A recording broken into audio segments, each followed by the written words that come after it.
Kayamers, good morning sa inyong lahat dyan. Have a blessed Thursday today. Actually, naglalagay po ako ng cloves with rosemary dito sa aking hair.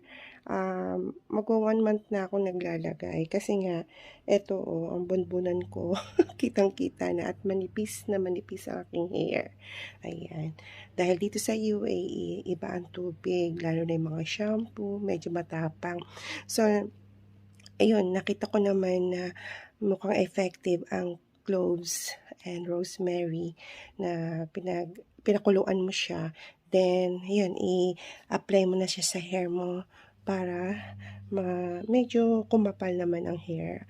At the same time, yung mga merong balakubak dyan, nawawala din siya. So, nagtry ako at ngayon ako magvi-video para ipakita sa inyo. So, eto na po siya. Ayan. Yan ang rosemary. Dry siya na rosemary, hindi siya fresh. Pwede naman din ang fresh. Then, ito yung cloves. So, ito nga po yung rosemary natin. Nilagyan ko ng date kung kailan ko siya binili. At ito yung expiration niya. So, ganyan po ang itsura niya, mga kayamers. Maging ang cloves po ay ganito. Ayan.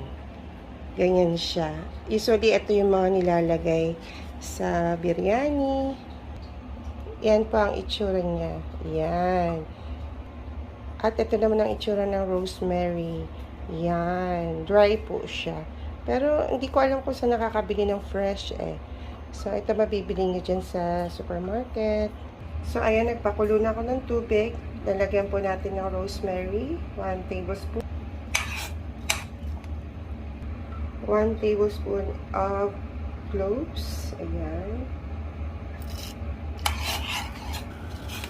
So, ayan. Pakuluan lang po natin siya ng around kahit 5 to 7 minutes.